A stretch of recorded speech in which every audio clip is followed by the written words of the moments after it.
اهلا يا شباب. النهارده عايز اكلمكم عن دوله الكتير شايفين ان هي ممكن تكون مظلومه في ناحيه السياحه وكمان من الناحيه التاريخيه، والدوله دي هي ارمينيا. عدد الجاليه الارمينيه خارج ارمينيا كبير جدا ومؤثرين في العالم. طبعا مش عايز اتكلم عن العيله دي، لكن في علماء ومؤثرين وفنانين محترمين جدا حتى في عالمنا العربي. ايه السبب لده؟ ازاي يكون في دوله عدد سكانها خارج حدودها اكبر من السكان اللي عايشين في الدوله نفسها؟ طيب خلينا نشرح الموضوع ده ببساطه وبعد كده ارجع اكلمكم عن رحلتي في ارمينيا.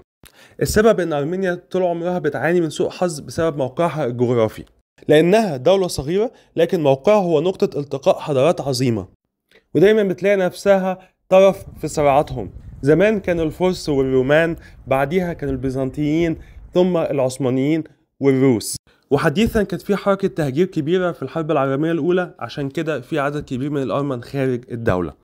لكن رغم كل ده الأرمن حافظوا على ثقافتهم وتراثهم، ويمكن أحد الأسباب هو وجود اللغة الأرمنية اللي بتمتاز إن عندها أبجدية خاصة بيها، وهي من اللغات القليلة في العالم اللي عندها أبجدية خاصة بيها وحروف مميزة. أرمينيا هي دولة حسيت فيها بطابع خاص جدا، ليها ثقافة مميزة، ليها شعب فعلا عنده تراث وعنده حضارة، وفي نفس الوقت شعب ودود جدا.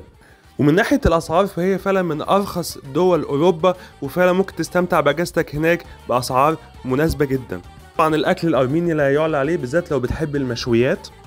وانت في ارمينيا لازم تزور ليك سيفان، وهي بحيرة ضخمة جدا من المياه العذبة موجودة في نص الدولة وفيها مناظر خلابة، بالإضافة طبعا للعاصمة ياريفان اللي فيها ريبابليك سكوير، كاسكيد كومبلكس والناشونال ميوزيوم. ثانك يو.